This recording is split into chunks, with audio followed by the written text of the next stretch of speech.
Oi, gente. A investigação da BIM paralela chegou na casa dos Bolsonaro. Sim, Carlos Bolsonaro foi alvo de uma busca e apreensão na casa dele por ser um dos destinatários de informações de espionagem ilegal feita pela BIM paralela, segundo a Polícia Federal.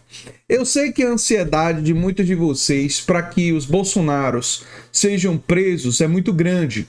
E a descrença de que eles serão punidos também é grande, porque já tem anos, especialmente no ano passado, de 2023, né, que muitos brasileiros que querem ver justiça ser feita, né, foram perdendo as esperanças, vendo todas as denúncias sendo feitas, não só aqui no canal, mas em outros canais também, e na mídia e tudo mais, e nada acontecendo. Para todos vocês que estão tão ansiosos, eu tenho uma coisa para dizer. Com Augusto Aras na Procuradoria-Geral da República e a Lindora Araújo, não ia acontecer nada. Ficou muito claro que a Polícia Federal sabia disso e por isso que a Polícia Federal não encaminhou investigações com relação aos Bolsonaros em 2023. A Polícia Federal coletou provas durante o ano de 2023 e aguardou pacientemente o Procurador-Geral da República, Augusto Aras, sair para ele ser substituído. Agora é o Paulo Gonet, né, indicado do Lula, porque entendia que, olha, provavelmente um indicado do Lula não vai ser esse passador de pano profissional, não vai ser esse engavetador de processos, porque eles perceberam que se eles encaminhassem alguma coisa durante o ano passado, não ia acontecer nada. E é por isso que agora o Carlos Bolsonaro vira alvo da operação sobre a BIM. Tá em várias reportagens aqui, ó. Isso é na UOL.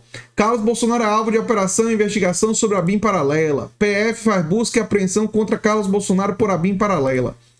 O filho do ex-presidente é investigado por suspeita de ter sido destinatário das informações oriundas de monitoramento ilegal da Agência Brasileira de Inteligência. Só para vocês entenderem, o Bolsonaro e seus aliados, com o uso do Alexandre Ramagem, que era o diretor dessa ABIN paralela, era o diretor da ABIN, mas na verdade estava atuando na ABIN paralela, a Agência Brasileira de Inteligência, né? Em vez de fazer o trabalho tradicional, ele estava fazendo o quê? Ele estava coletando informações dos inimigos políticos, dos adversários políticos, ou que Bolsonaro achava que poderiam ser os adversários políticos. Entenderam? Então vamos lá. O vereador do Rio de Janeiro, Carlos Bolsonaro, é alvo de uma operação deflagrada pela Polícia Federal na manhã dessa segunda-feira, né? Deixa eu só fazer um negócio aqui. Na manhã dessa segunda-feira, para apurar indícios de um esquema de espionagem ilegal na Agência Brasileira de Inteligência durante o governo Jair Bolsonaro. O filho do ex-presidente é suspeito de ter sido um dos destinatários das informações levantadas de forma clandestina. O caso foi revelado pelo jornal Globo em março do ano passado. Por que ele se tornou alvo? Ele é suspeito de ter sido um dos destinatários, né? Além de Carlos Bolsonaro, um policial federal que integrava os quadros da ABIN na gestão passada é alvo da operação deflagrada nesta segunda-feira, no Rio de Janeiro, na Bahia e no Distrito Federal. A Polícia Federal cumpre mandados de busca e apreensão na residência e no gabinete do filho do ex-presidente. Ou seja, a Polícia Federal está batendo na porta na casa dele e no escritório do lugar onde ele trabalha, investigando para ver se ele tem alguma informação que foi coletada por esse monitoramento ilegal, essa espionagem ilegal, né? Ao todo são cumpridos 9 mandados de busca e apreensão, 5 no Rio, 1 em Brasília, 1 em Formosa, 1 em Salvador e 1 em Angra dos Reis.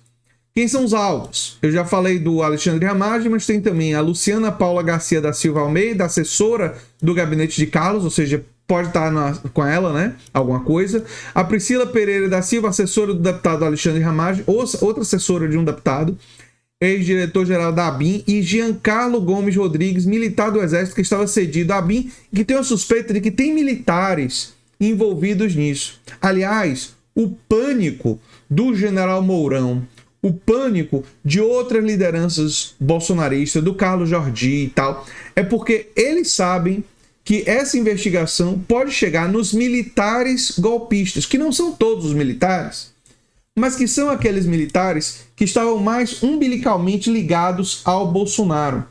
Então esses militares podem começar a ser responsabilizados na investigação da ABIN paralela, né? Desse esquema de espionagem. Aliás, eu quero comentar um pouco sobre esse esquema de espionagem ilegal e a conexão disso com a história do fascismo, né? Todos os regimes fascistas, e aí nós estamos falando de nazifascismo na Alemanha, o fascismo italiano do Mussolini, o francofascismo espanhol, os regimes fascistas, quando eles se instalam, eles têm como uma das suas características uma ideia de conspiração nacional ou internacional. Ou seja, o inimigo ele é externo, não é? E ele é interno. No caso dos nazifascistas, era o quê? O inimigo interno eram judeus. O inimigo externo, né, eram todos os outros, eram aqueles que não eram da raça deles, então eram os que não eram os cidadãos de bem da Alemanha, né? Não eram os cidadãos de bem conservadores, reacionários, né? Especialmente reacionários, né, do resto do mundo. Então eles buscaram alianças ali com o Japão e com a Itália, né? E tinham as outras nações como nações inimigas, né? Aqui no Brasil, se vocês pararem para pensar, também tem o inimigo interno e o inimigo externo. Qual é o inimigo interno? O inimigo interno são os comunistas, né? São aqueles que são a esquerda, os vermelhos. Esses são o inimigo, eles representam o inimigo interno, aqueles que estão conspirando para mudar o Brasil. Percebam que a linguagem muda um pouco, mas a lógica de conspiração continua. E o inimigo externo, no caso brasileiro, são os comunistas de outros países. A China, né? A China comunista vira grande inimiga, né? Aí os países europeus um pouco mais de esquerda também viram comunistas, né? Daqui a pouco os bolsonaristas vão estar chamando os bilionários que defendem taxação deles de comunistas. Vai ser hilário, mas isso vai acontecer. Aguarde, porque eu já noticiei aqui um vídeo anterior, não sei se vocês assistiram, mas eu noticiei, que tem um grupo de bilionários defendendo taxação e não vai demorar 10 minutos, taxação progressiva é coisa de comunista, e aí vai vir, né? Podem aguardar. Então, eles terem realizado essa BIM paralela para tentar investigar os inimigos políticos, espionar sobre eles, conseguir coletar informações e chantagear ou planejar, usar o Estado brasileiro para esses fins, isso daí é coisa de fascista. Isso daí é coisa dos neofascistas. É muito, muito claro. E se você tinha perdido a esperança desse pessoal ser punido, eu tô aqui para renovar. Esse ano, com o Paulo Gonet na Procuradoria-Geral da República, existe a chance, não a certeza, mas a chance de sim chegar nos Bolsonaros e esse pessoal que passou a vida fazendo absurdos, rachadinha, funcionários fantasmas, roubando dinheiro público, ligações suspeitas com a milícia e nada acontecendo com ele e falando todo tipo de impropério e absurdo, agora, pela primeira vez em suas vidas, pode ser que as investigações e a justiça finalmente chegue neles. Assim nós defendemos e torcemos. E agora há a possibilidade disso de fato acontecer. Possibilidade que não existia ano passado. Eu sou André Teixeira Jacobino, o canal é a Nova Máquina do Tempo. Se você gosta do que a gente faz, se inscreve, dá um like, compartilha. Quem sabe vira membro ou apoiador do canal. Um abração.